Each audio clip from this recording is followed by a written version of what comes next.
this is another day and another disaster by the Democrats. The reality is they have no vision, no policy. They have nothing to sell but hate. And Americans are not buying it. It's one reason why Texas is going to remain red and why Republicans are going to continue to win elections across the country. The bottom line is that Republican states like Texas are leading the way, and with comments like this by Democrats, we will just leave them in the dust in future elections. Okay, so the governor is saying exactly what I would expect him to say, which is to not even take the bait, but just stick to what the facts are. And the facts are Republicans are unified. And if she's going to be the person who talks on behalf of the Democratic Party, newsflash, Republicans will welcome it every single time. Now, to make my point even further, here is Scott Jennings saying just that. I don't know how the Democrats came to appoint Jasmine Crockett as the unquestioned leader of your party. But thank God. And I think what she should do is go on TV twice as much as she is right now, maybe 3 times as much, because every time she appears and makes one of these mistakes, says something radical, it only further divides her party from the rest of the other 80% of America who can't stand this. But the problem is there's an audience for it. I heard Jimmy Kimmel's audience cheering on Tesla vandalism. I hear the Daily Show audience cheering on attacks on Elon Musk. I hear the human rights audience cheering on an attack on a man in a wheelchair. And I realize this is what the left has become, an angry mob of people who are cheering on attacks on a guy in a wheelchair and vandalism against people who bought a Tesla. It's pathetic. It is downright pathetic, but I don't believe Democrats actually care. Now, on the Republican side, conservatives or anybody that leans right, we don't really mind the behavior. Clearly, it's a turnoff. But as far as politics is concerned and elections are concerned, we will encourage this. Now, this is actually happening, if you really care to know. It's because the party has no leadership, so they can't actually reach out to her and tell her to fall in line. She's not listening to anybody like that. Who really has the control of the Democratic Party right now? Donald Trump, the president. That's who.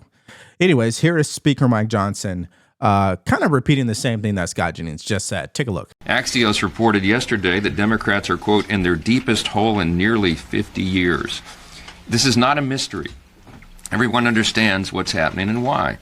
In their haste to oppose President Trump and our efforts to make government more efficient, Democrats are cutting off their noses to spite their own face. Look, I've made a list of this. They're cheering the decline of an American company which employs over 100,000 workers. They refuse to celebrate the return of stranded American astronauts because SpaceX facilitated their return. Without a hint of irony, they're trading in their electric vehicles for SUVs, as was noted earlier. All right, they publicly refuse to stand for a childhood cancer survivor, victims of violent crimes during President Trump's joint address. Their message has gone from, it's more than just anti-Trump now, it's anti-American. Now, how do we know what Speaker Mike Johnson is the truth? Well, it's because progressives have this anti-American attitude. Just look at the policies that they're fighting for, right? They would rather give more attention, energy, and benefits and resources to illegal aliens than actual veterans, people who have served our country. So no, they're not fighting for working families. They're fighting for more government control, socialism, right? They're not building a brighter future. They're tearing our future down. Right in the present moment. Now, here she is getting caught in another lie because we know she tried to walk back her comments.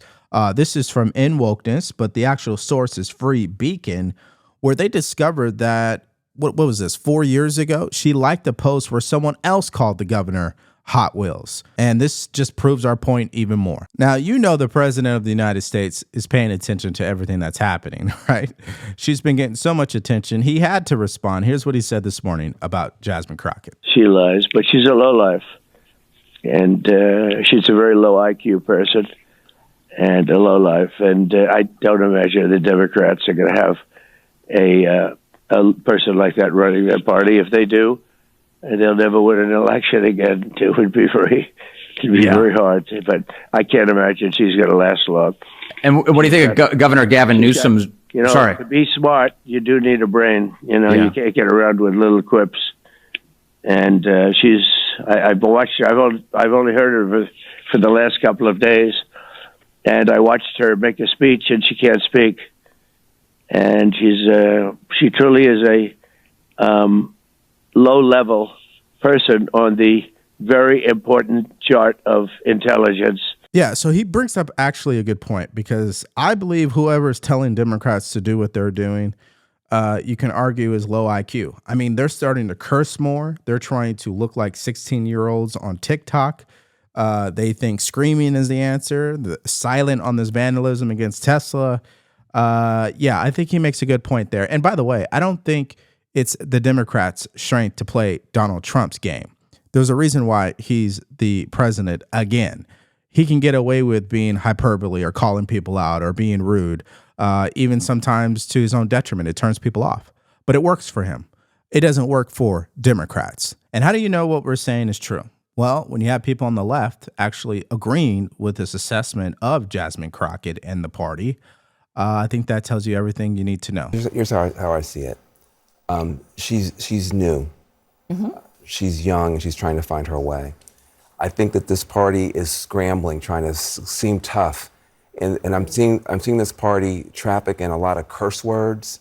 That's supposed to be like the new cool thing to do. I don't think that's going to be as useful. I've even heard Pete Buttigieg with a whole bunch of curse words. I don't know who gave that memo. I don't think that's very useful. I think you have to be very careful when you're talking about people with disabilities. And I don't think she was careful, and I don't know her enough to say she's not being honest, but I'm going to tell you, it sounded bad. So hopefully she gets the message from Van Jones and the rest of the party, but I don't believe they will, and I don't believe she will, because I don't think they care. Because just today, in this hearing in regards to NPR getting defunded, here's what she said. They don't care about emergency management, and they don't care about free speech, all of which are harming American people. In fact, I'm going to skip off real quick because they have tried to come for you, Ms. Mayor, and I just want to clarify, you did not work for NPR when those statements were made, did you?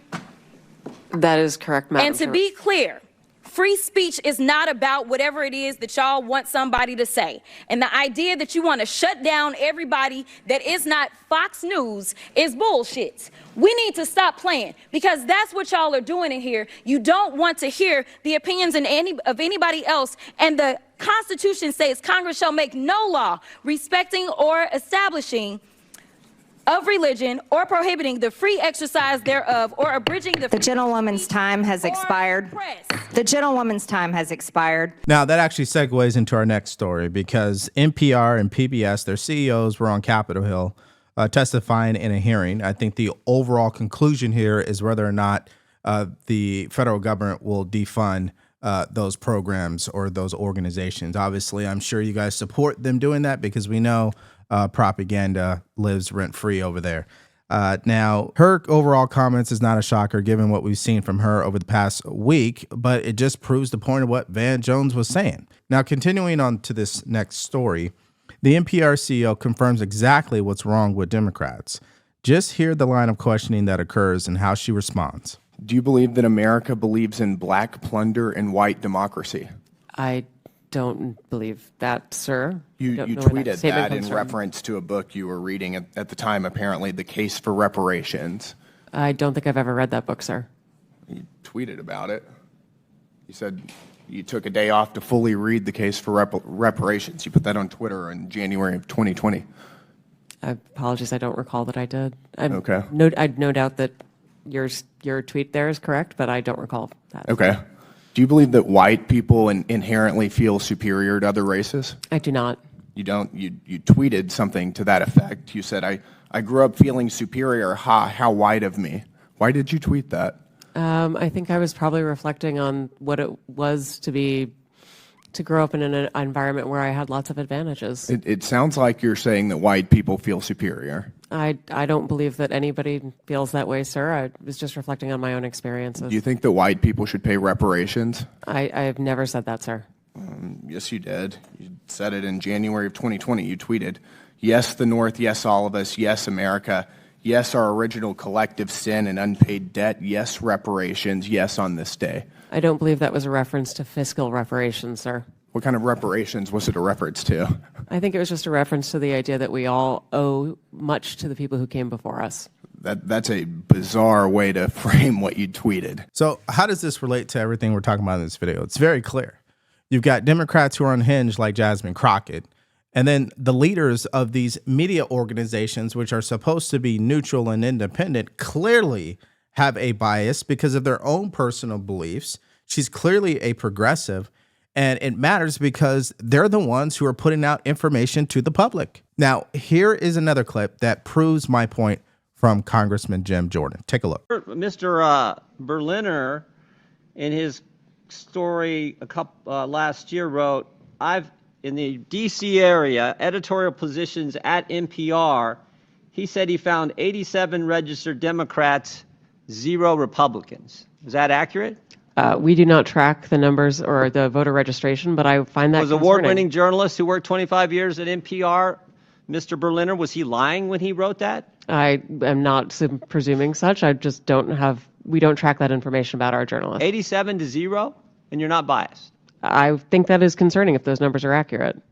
It's concerning. I mean, it wasn't 44-43. It wasn't 60-27. It wasn't 70-17. It wasn't even 80-7. It was 87 Democrats, 0 Republicans, and you say NPR is not biased. So that's Jim Jordan dropping the hammer on NPR and continuing to expose what we already know and what we've talked about through this entire video. Democrats are unhinged. That's just the bottom line. They've allowed these progressive far-left lunatics to hijack the party and speak on their behalf. And now some of these individuals have been placed in leadership positions that are supposed to be in charge of pushing out information to the American public. So it's definitely relevant here. And really the question is, how do you explain all that? I don't think there is an answer, just like there isn't an answer for why Democrats are allowing Jasmine Crockett to speak on their behalf. I mean, the reality is they're in disarray. That's the bottom line here. And so what do you guys think about this entire video, what we had to show you with the governor responding, with Van Jones saying he doesn't agree with this, with her doubling down on cursing inside Congress? Let me know what you guys think about all this in the comment section below. Now, this takes us to the video that you're going to want to watch next. Earlier today, we talked about this entire Signal chat debacle. We know it's a manufactured scandal. In fact, the true scandal is that no one was ever held accountable in regards to the 13 service members that lost their lives in Afghanistan. But that's not going to stop Democrats from demanding Pete Hegseth to resign as Secretary of Defense. If you want to check out that story and more from earlier today, all you have to do is click on that video because it's coming up right now.